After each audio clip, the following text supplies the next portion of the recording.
Good morning and welcome. Oh, it might be good afternoon or good evening, depending on where you are in the world. And welcome to another episode of The Missing Link in Your Healing. I'm going to be on my own today. And today I'm going to be talking to you about the secret weapon that you have in your toolbox or your arsenal, or that you have the potential to access for your healing, that you may or may not know about. And if you know about it, you may or may not believe in it. So I'm talking about your energy body or your energy anatomy. Now, before those of you who don't believe in any of this, roll your eyes and hit the stop button immediately. Just bear with me for a second, because I too was an enormous skeptic. So when I first started my practice as a homeopath, I was newly qualified. I was 24 years old. I'd been in university for 6 years, thought I knew nothing, and was faced with people who had diseases and were looking for answers. And I felt responsible for helping them, obviously, and also completely out of my depth. And I started learning as much as what I could about everything associated with sort of holistic healing, right? And I had done an acupuncture training as outside of university. I did it privately because I felt so ill-equipped to deal with people, despite having had a good education. But, you know, going to school is not the same as operating in the real world, right? And working in clinics where you're supervised and there is a mentor or a lecturer that you can go and ask if you get stuck is not quite the same as being in your own private practice and being faced directly with the patient, looking for answers and needing solutions, and you feeling like you're the one who's responsible for providing them. Anyway, that's a long drawn out way of saying I had an acupuncture qualification also when I started practicing as a homeopath. So I worked as both an acupuncturist and a homeopath. And in the acupuncture training, I had obviously learned about the energetics, because, you know, that's the underpinning of a lot of Chinese medicine, and how the organs have an energy blueprint and how the organs support one another and how they're associated with certain emotions. So the idea of energy healing wasn't alien to me, but the idea of being able to access someone's energy, which I couldn't see, couldn't touch, didn't have any kind of psychic gift for. I was like, really? Anyway, so an opportunity came to do a Reiki course. So I did it. And it was coupled with, it was part of a larger metaphysical healing program. So I thought, well, you know, what have I got to lose? Anyway, it was really interesting, and I found it fascinating, but I was still hesitant about, like, oh, I don't know what is actually moving through my hands, and I can't really see what I'm doing, and this isn't really structured enough for me, and, well, I don't know, I'm not really a healer, all right? And so I'm sure energy medicine is really valid, and I'm sure that it exists, but I don't really know what I'm doing about it, other than the way that I understand how to do it with acupuncture. Anyway, fast forward a year or two later, and I was invited to attend a program called Jinshin Jitsu.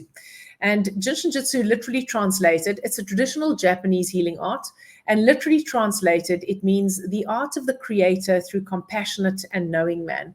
So it's any person's, it's the gift that the creator has given to all humans who care enough and who know where to put their hands. And I thought, well, you know what, maybe I can get behind this. And I absolutely could, because in Jinshin Jitsu, the actual way in which the energy moves in the body and where the energy becomes dammed and blocked is very structured. It's very organized. There's a very structured foundation to the philosophy. And then it is an art. It's the art of the creator. But there is something concrete that you can attach the art to. And I'm a very literal, concrete thinker. And I was like, okay, this makes more sense to me, because this has more structure.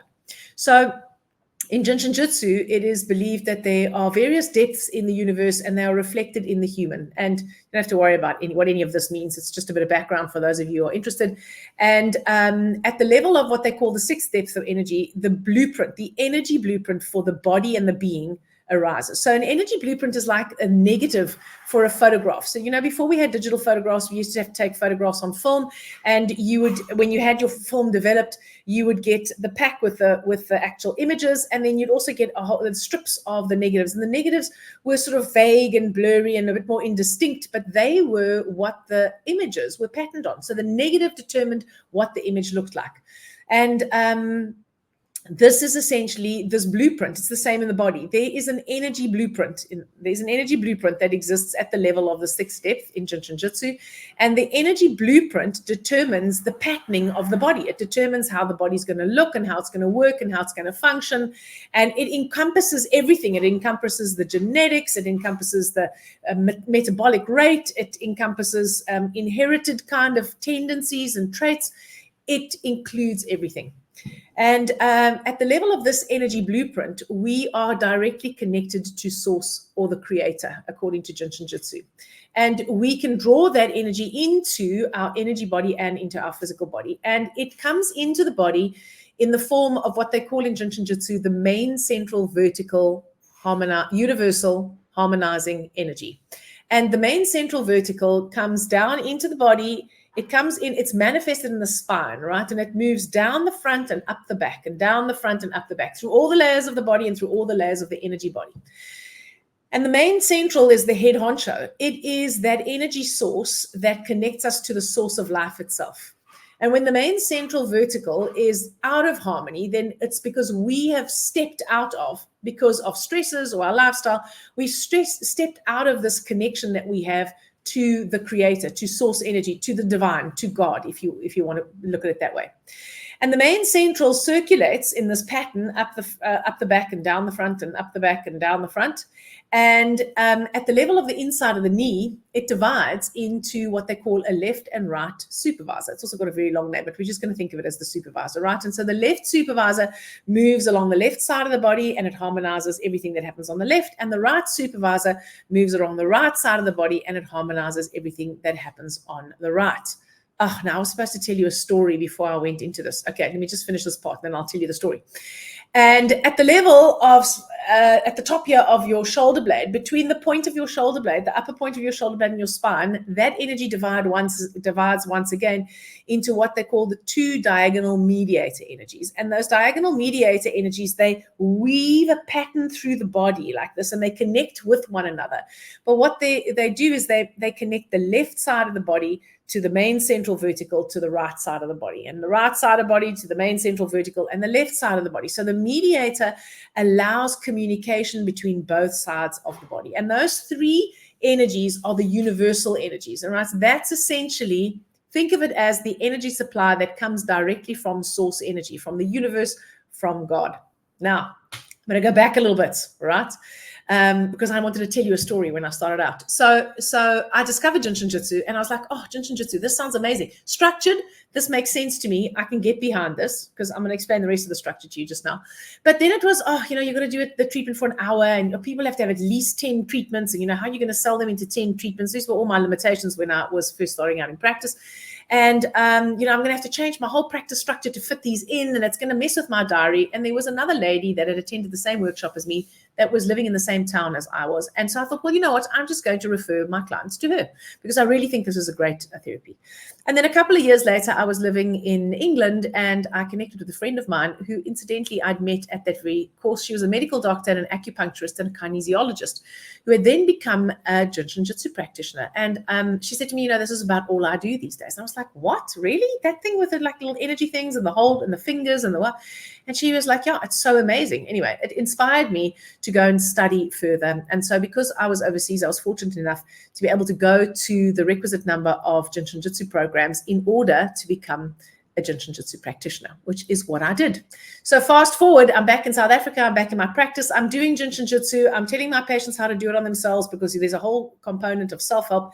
And I have a new patient one day, this super, super grumpy guy because he's in a lot of pain.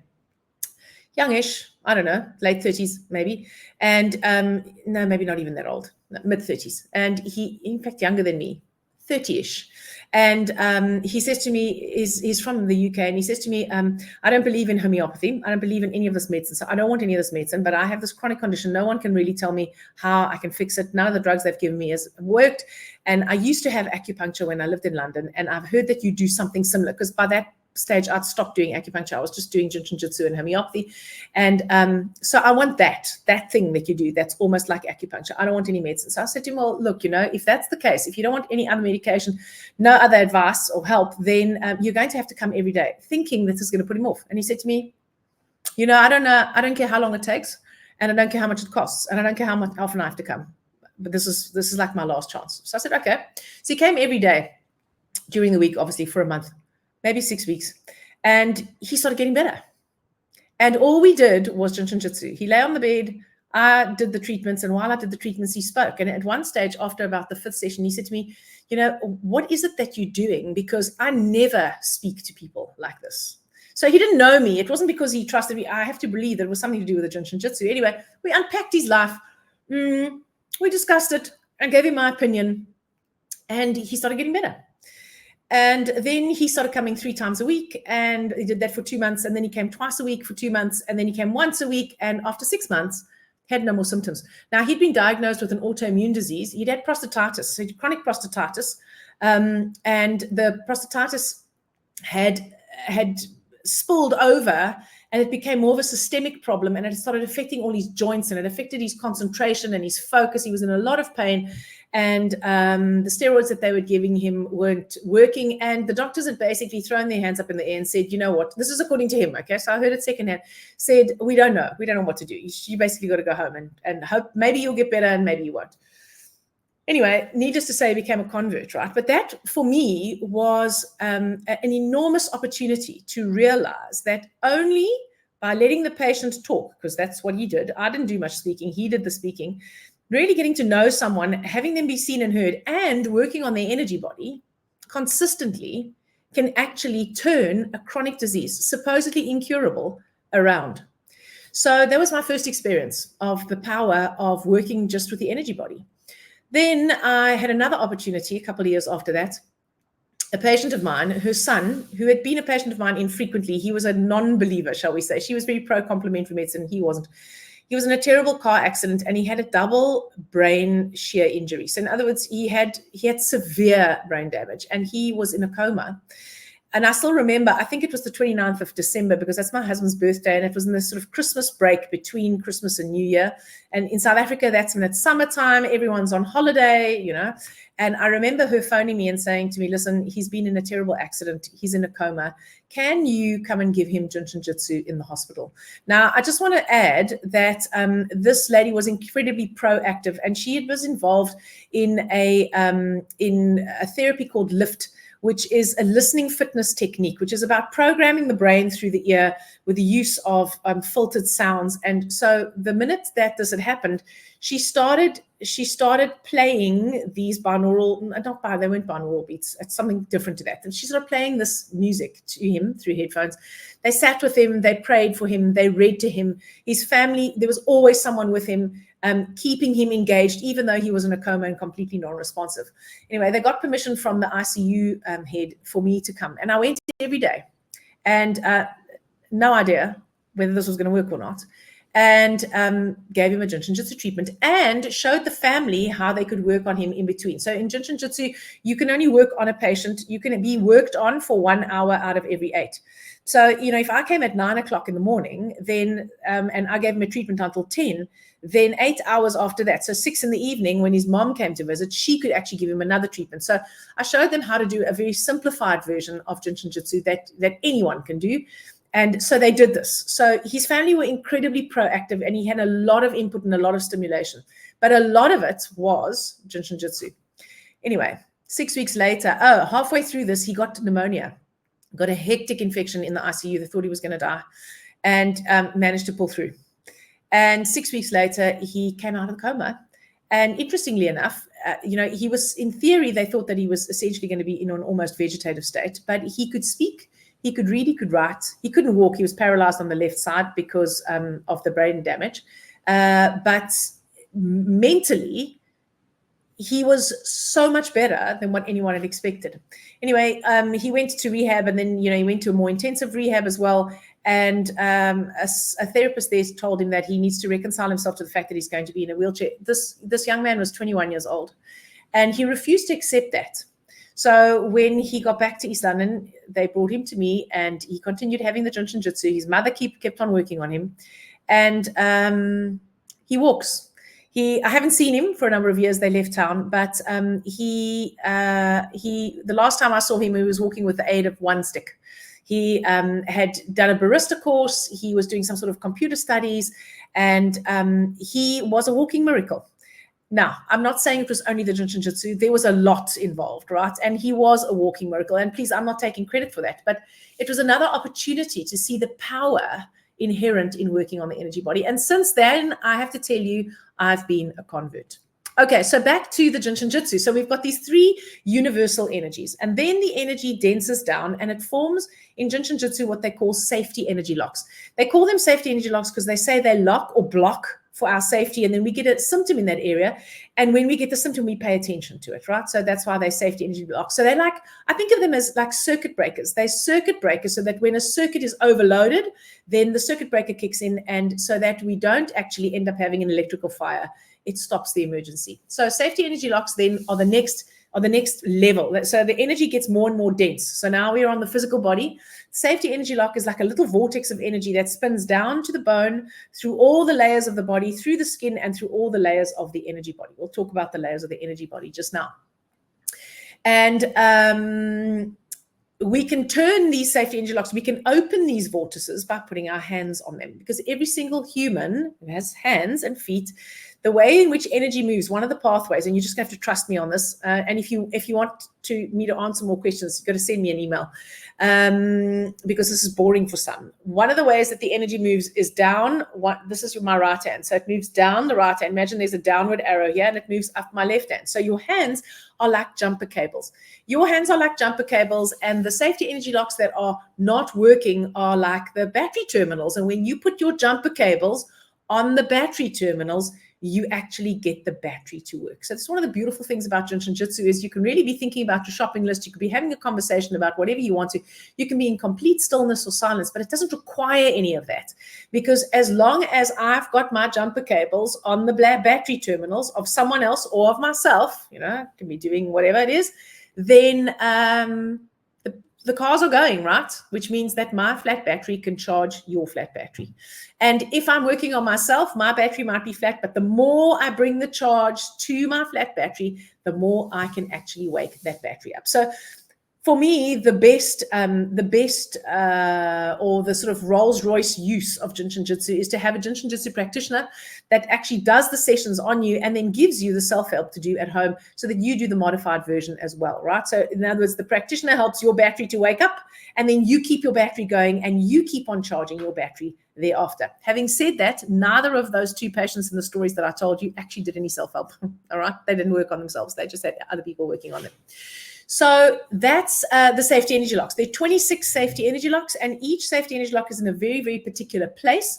And the number of that safety energy lock has a meaning. So, for example, safety energy lock number 1 means the prime mover, and it's on the inside of the knee. So 1 is the first number in the number sequence, right? It's the one that starts us off, the prime mover. And it's located on the inside of the knee, because the inside of the knee is the first part of the body that moves us into the future. So it's the prime mover. So there are 26 of these areas throughout the body. And when we know what they mean, what they do, and which areas of the body they govern and control, then we know where it is to put our hands so that we can actually activate those safety energy locks. So that is the Jinshin Jitsu story. Now, in Jinshin Jitsu also, all those safety energy locks are located on the fingers. There are 5 safety energy locks on each finger. It's not like 5, 10, 15, 20, 25. It doesn't go like that. It's a very specific sequence, and there's a reason why they are where they are. But there are 5 safety energy locks on each finger, and there's one in the center of the palm. 26 is the one in the center of the palm. Also, as the same as in Chinese medicine, in Jinshin Jitsu, they say that the organs in the body all have their own blueprint, like that negative, right? So we have an overall blueprint for the whole being, and then each organ has its own blueprint. And this is why when you have an organ removed, you can still have symptoms associated with that organ because the blueprint still exists. It's also why if you have an organ removed, you can still work on the energy body, even though the organ isn't there, because the organs all support one another. They're all connected to one another. And on the level of the blueprint and in the physical body, they support and regulate one another's functions. So these organs occur in functional couples, right? So I'm just going to run through the couples for you. The stomach, spleen, and pancreas. So it's the stomach and spleen, but the spleen and pancreas were considered to be a single organ in Oriental medicine. So the stomach, spleen, and pancreas is a functional couple. And it's represented in Jinshin Jitsu on the thumb. It regulates the surface of the body, our boundaries, and the associated emotion or attitude that goes with it is worry and anxiety. So you can harmonize your worry and anxiety by holding your thumb. So all you do is you take the fingers of one, just say you're going to hold your left thumb. You take your fingers of your right hand and you just gently wrap them around your thumb with awareness, knowing that you're focusing on harmonizing your anxiety. You might say to me, Loretta, this sounds like the biggest load of bollocks ever. I'm telling you now, just because it's simple doesn't mean it doesn't work. The mind has a way of complicating things as a strategy to get us not to do the things that are going to make us heal. I have given holding fingers to adults. I've given it to grannies. I've given it to grandpas. I've given it to young children. I've given it to people of all ages and all genders and all diagnoses. And people who consistently work with the fingers actually manage to regulate their emotions and their energetics much more effectively than people who don't. Don't believe me? Be your own example. Try it. Give it a go. That's one of the things that Jinshin Jyutsu teaches us, right? You be your example of the art. So stomach, spleen, and pancreas is on the thumb.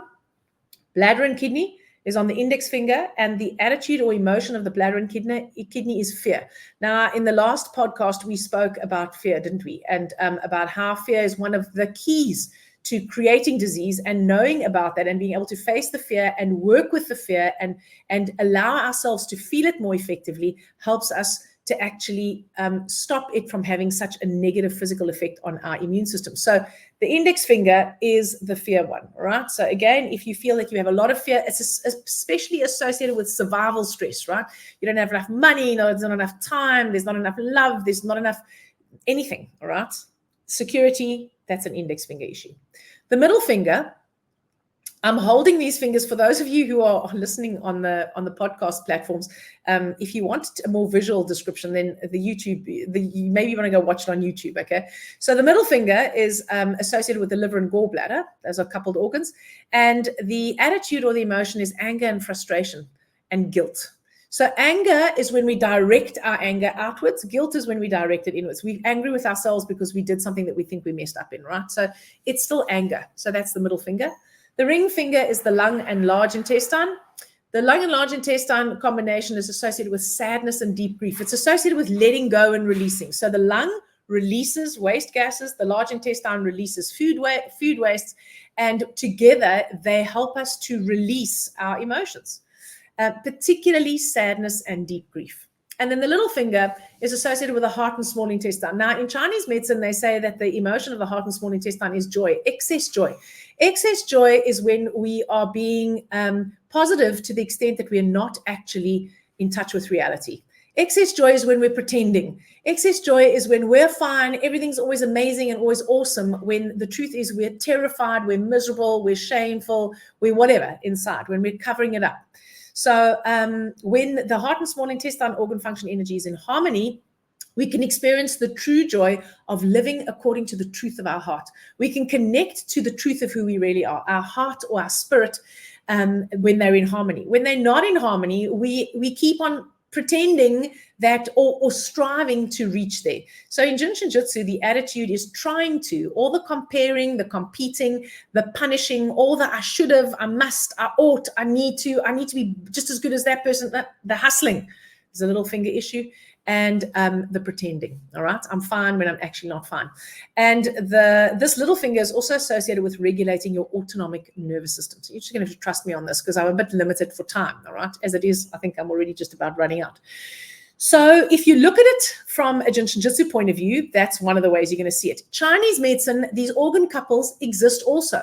And the emotions associated with them also exist. So when you have an acupuncture treatment and you have your acupuncturist put some needles in spleen 6 and 9, it's not only affecting spleen, the physical spleen, but it's affecting the energetic spleen, your ability to process emotions, right? So anyway, that's a little taste of that. So many people don't know about Jinshin Jyutsu, so I hope that this was something new for you. I just want to talk about some of the other parts of the energy body. Now, listen, there's a whole energy anatomy. So any of you who've ever studied physical anatomy, it is super complicated, right? I mean, there are hundreds of thousands of little nerves and vessels and fibers, and they all have roots that they run through the body. Anyone who's had to study anatomy, you'll know how complicated it is. Now, your energy anatomy is just as complicated. But here's the thing, guys. We don't need to know You don't need to know the pathway of the left recurrent laryngeal nerve or even what that is, okay, in anatomy. It's the same with the energy anatomy. So I am giving you a broad kind of overview of various philosophies and the types of ways that we can interpret our energy anatomy. One other thing I just want to say about energy, and I am jumping around a little bit here, is that your energy body and your energy is like electricity. You can't see it. You can only see and experience the effect of it.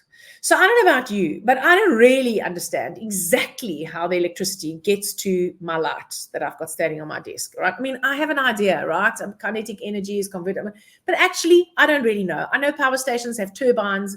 They generate the stuff through the movement, and somehow the electricity goes onto the grid, and somehow it gets fed from the grid, obviously through wires, into the wiring of my house and into the light bulb, and that's what turns the light on. So I don't really understand how it works, but I do know that when I turn the light on, provided my electricity is connected, boom, the light's going to come on. So I don't see electricity. I can't touch electricity. I have no evidence that electricity exists other than the fact that when I turn the light on, the light comes on. So of course electricity exists.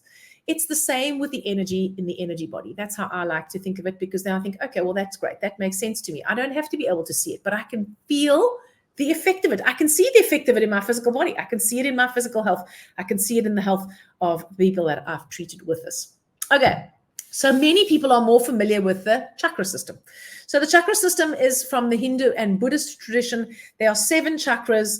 They're according to the color of the rainbow. The first one is at the perineum, which is at the base of the between the genitals and the anus. That's the perineum, and that's where the root chakra is. The root chakra is your first chakra. It's red. The orange one is just below your navel, which is the next one. The third one is in your solar plexus, which is yellow. The one in the center of your chest, which is your heart chakra, is green. The one in your throat, which is your throat chakra, is blue or turquoise.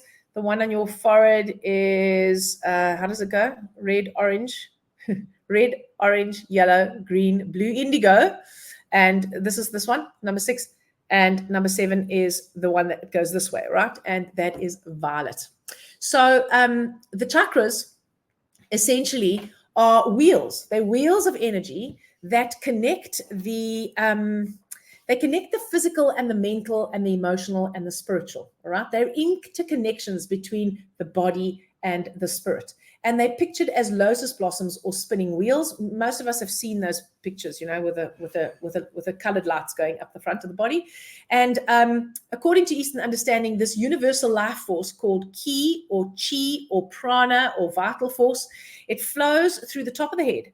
And then it goes through all of the chakras, nurturing our bodies with 7 distinct kinds of energy, and each of them is essential to our physical and our spiritual development, right? And so each chakra in the front is paired with its counterpart at the back. It has a cone shape, so they meet in the center. So there's a central line where it comes in, where the energy comes in, and then there are these cones that deviate from the center, right? So you've got a front of the chakra and you've got the back of the chakra. The front of the chakra is associated with your feelings and how you perceive the world. And the back of the one is associated with your will and how you carry things out in the world. So your chakras all have, they have organs that they govern. They have an endocrine gland that they're associated with, and they have mental and emotional aspects that they keep in place or in harmony for us, right? So for example, the first one is the red one, the base one. It's called Muladhara or root support in Sanskrit. It's a Sanskrit name.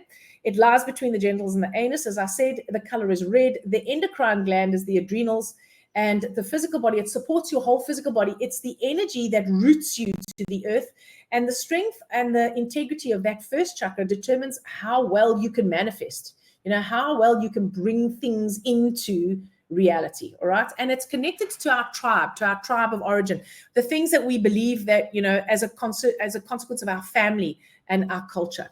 So I'm not going to go through all 7 of them because most people are familiar with them. And honestly, if you Google the chakra system, you can find the endocrine gland, the colors, the et cetera, right? So the reason why I mention those is because these chakras, they receive this prana or life force, and we take in things through our senses, obviously, and then they spin and they keep our spiritual, mental, and physical body, emotional and physical body in balance. And then they break the universal energy into its component parts and send it to the rest of the body via the nadis. This is according to the Sanskrit system, right? So the nadis, they're like energy rivers that take the energy to the nervous system, to the endocrine glands, and to the blood in order to nourish the body. Now, interestingly enough, we also have around us, because these chakras extend out, right? And so does the main central vertical. It surrounds us like a cosmic egg. So some people call that cosmic egg of energy around us the aura.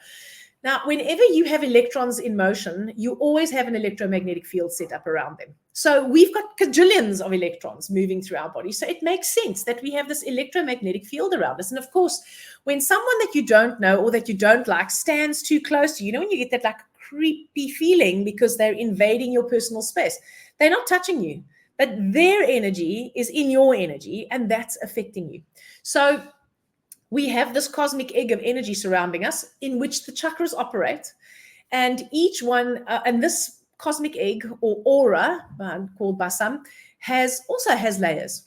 And so the first layer of the aura is called your etheric body, and the etheric body is the template for your physical body.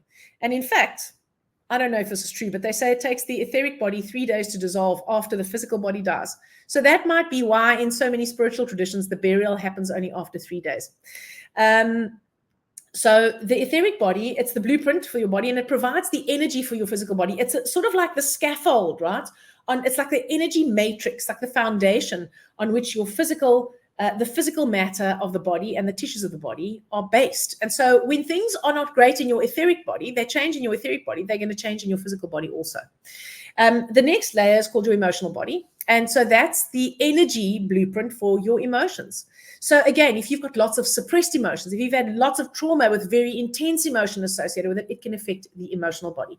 The next is called the mental body. I mean, that's a no-brainer, right? So it's the blueprint for our ideas, the way we think. So again, if the way we think has been informed by our unmet needs and our trauma and our egoic reality, which we discussed in the Limiting Beliefs podcast, then we're going to have a structure in our energetic mental body that's going to keep us thinking along the same patterns unless we choose to change that. The fourth layer is called the astral body. Now, the astral body serves as the conduit between these 3 layers, which really govern the sort of more physical aspects, the physical body, the mental body, and the emotional body, and then the more spiritual part of us. So it's the conduit, the astral body. And the astral body is associated with the heart chakra. So the first 3 chakras in the body associated with physical function, your connection to your family, your intimate relationships, your sense of power and self-worth. And then the top 3, these 3, right, they're associated with your will, your expression, how well are you expressing your spirit in the world, how are you seeing beyond your physical reality, and what is your connection to that creative source like. And your heart chakra is the conduit. It's the one that connects the physical, first 3, with the more metaphysical, top 3. Now, your astral body does exactly the same thing. It acts as a doorway, as a bridge between the physical, the layers that in your aura that govern the more physical aspects of you. And I know we don't tend to think of mental and emotional as physical, but they're part of your body mind. And then the more spiritual, right? So layer number 5 is called your etheric template. It's the blueprint for the etheric body, which is the blueprint for the physical body. The next one is called the celestial body. And the celestial body is, that is the level when we can start operating from our celestial body. That's when we start feeling at one with God. Now, at the risk of really going out there, when you harmonize the main central vertical universal harmonizing energy in Jinshin Jitsu, I believe you're connecting yourself to your celestial body. You're improving your ability to connect to the energy of the creator source.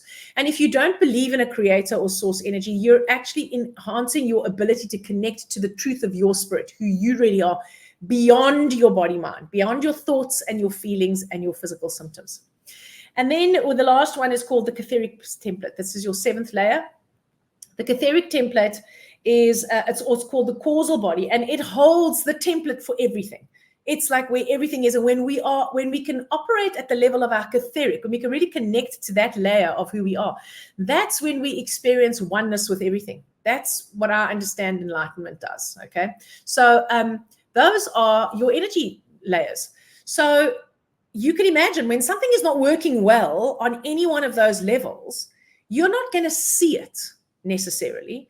And you're not necessarily immediately going to have a physical symptom, but you can have a problem, you can have a disharmony, or you can have a disconnect on one of these more energetic levels that either manifests as something in your body that doesn't make sense. It doesn't fit the normal diagnosis. It's real, they're real symptoms, but the tests are all negative, for example. Or it can, you generally, you have the energy imbalance first. So in other words, it changes at the level of the negative. Remember that metaphor of the photographs? It changes at the level of the negative.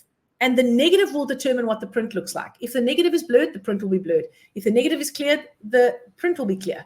And so when we don't take this into account and we don't work on our energy body in any way, shape, or form, I really think that we are cutting ourselves off from a vehicle, an amazing vehicle to move us closer to our healing. And the beauty of it is you can just do it yourself. Yes, of course, it's very useful if you've got a skilled energy healer to work with you. But if you don't have one, you can be that person for you. And I'm going to give you some easy hacks towards the end.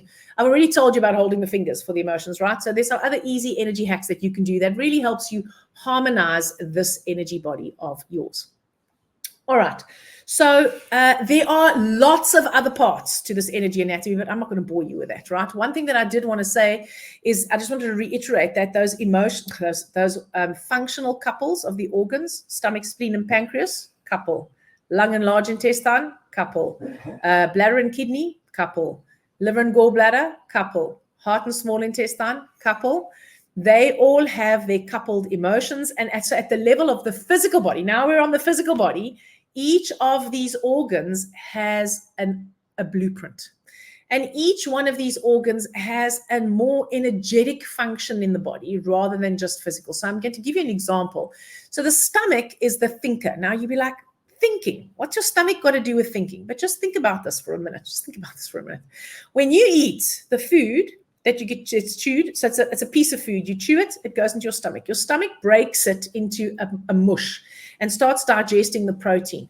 And that mush that is formed in your stomach, but all the components are like broken into like this sludge by the hydrochloric acid, and the first part of the protein digestion happens. That moves into your small intestine so that the rest of protein digestion can happen, carbohydrate digestion and fat digestion and absorption can all happen in your small intestine. If you just took a raw piece of steak and shoved it straight into your small intestine, there'd be trouble, right? It needs to go through your stomach because your stomach breaks it down into its components that allow it to be worked on. So from an energetic point of view, the stomach, when you have an idea, when something happens in your world, it's like being faced with a 500 grams steak. And now you've got to break that down into smaller components so that you can actually process it. So that's what the stomach energy does. It helps us to process ideas, and it helps us to process food so that it can be broken down into smaller components so that we can metabolize it more effectively. The spleen does the same thing, but with emotions. So the spleen is where the essence of the food, the spleen actually physiologically makes white blood cells and it sequestrates blood cells. The blood cells that have died, it takes them out of the bloodstream, which is a really important function to keep your immune system healthy, right? So your spleen is a very important immune organ. And in Oriental medicine, it's associated with feeling.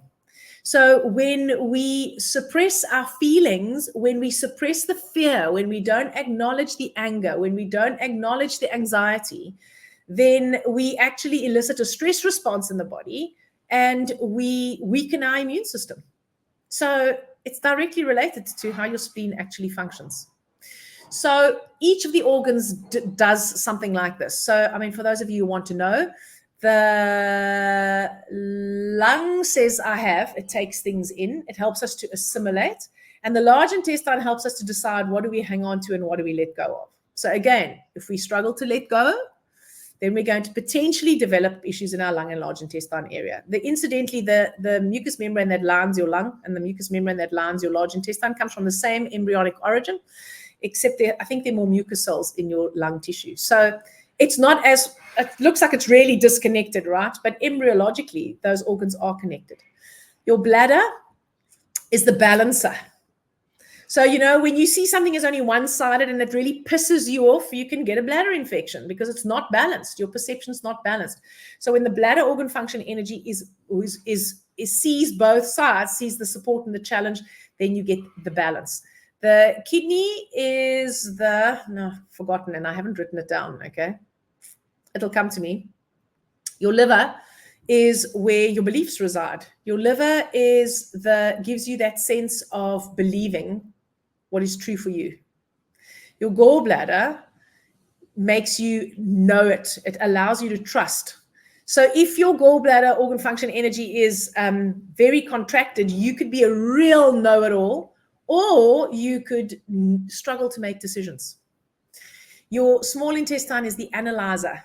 Small intestine receives the food. It decides what's a carbohydrate, what's a protein, what's a fat, which part of the small intestine does it get digested in, and which part does it get absorbed from, because it's very, very, very segmented in there. It's not really segmented, but various things happen at various places. And so your small intestine is the analyzer. It's the analytics. And when you don't analyze well, then you don't know what to let go of. So if things are not working well physiologically in your small intestine, we very often have bowel problems. See, bowel is the organ of letting go. And the heart says, I radiate. So I'm either radiating the false joy of, yes, well, I've got it all together and I don't have any problems and my life is amazing and everything's just awesomely peachy and I'm only ever looking at the gratitude and I'm only looking at the bright side and I'm completely disconnected from my reality, actually. Or I truly am connected to who I really am. I'm connected to my spirit and I'm expressing my spirit in the world. And people who do that radiate. They literally do radiate. So yeah, I hope that gives you some insight into the energy body. The last thing I want to tell you is, again, in Oriental medicine, there's a thing called the body clock. And they say that each organ has 2 hours during the day or night where it is at its most functional. So think of geese. When geese migrate, they fly in an arrow formation. And the one in the front is the one that's breaking. It's not breaking wind. It's the windbreaker, right? And so it allows the others to fly in the slipstream. So what happens is when that front runner gets tired, he or she slots in with a pack and someone else leads. And then when that one gets tired, they slot into the pack and someone else leads. Okay, so that's the same as the organs. They're all working 24/7. But for 2 hours during the day or night, they have their 2 hours where they are the front runners. So the body clock starts at 4 a.m. with the lung. That's why 4 a.m. is traditionally the time when priests and monks and nuns meditate, right? They get up really early and meditate because it's the time of the lung. It's the time when we're connected to the breath. The breath is what connects us to life itself. 6 to 8 is the time of the large intestine. That's when we eliminate and we evacuate. 8 to 10 is the time of the stomach. That's when our digestive enzymes from our stomach acid concentrations are at their best. So best able to tolerate raw food, and quantities of food. 10 to 12 is the time of the spleen and pancreas. So the stomach gets it in and gets it into the digestion between 8 and 10. And then from 10 to 12, we process what we've taken in. Then from 12 to 2 is the time of the small intestine. That's when we analyze. No, sorry, that's the heart. That's the time of the heart. From 2 to 4 is the time of the small intestine. This is now PM. 4 to 6 p.m. is the time of the bladder. 6 to 8 p.m. is the time of the kidney. And in Jinshin Jyutsu, there are 2 special functions, the diaphragm and the umbilicus.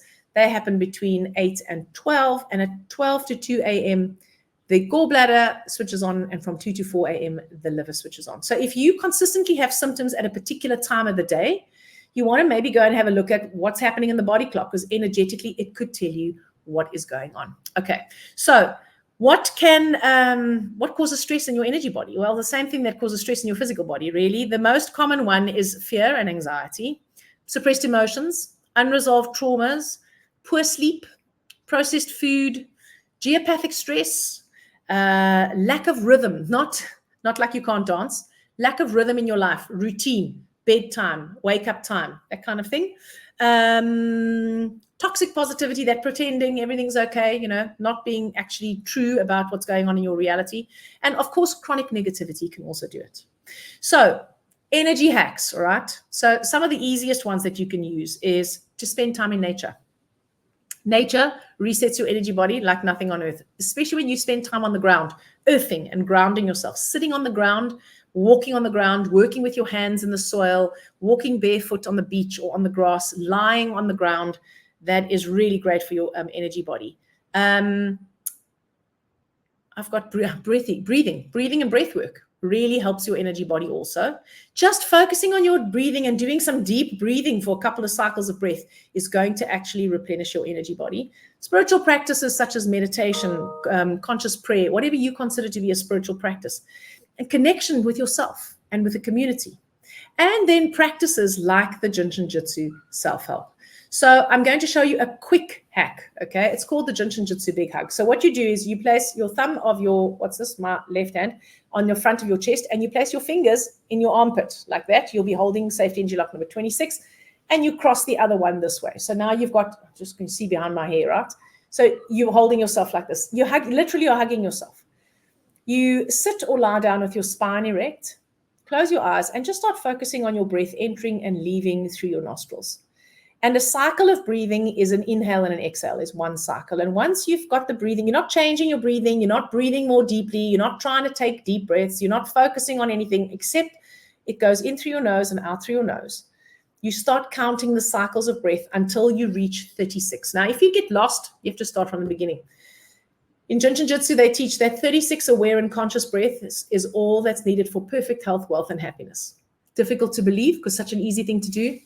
I promise you, if you do a Jinshin Jitsu Big Hug twice a day, every day for 6 months, your life will change.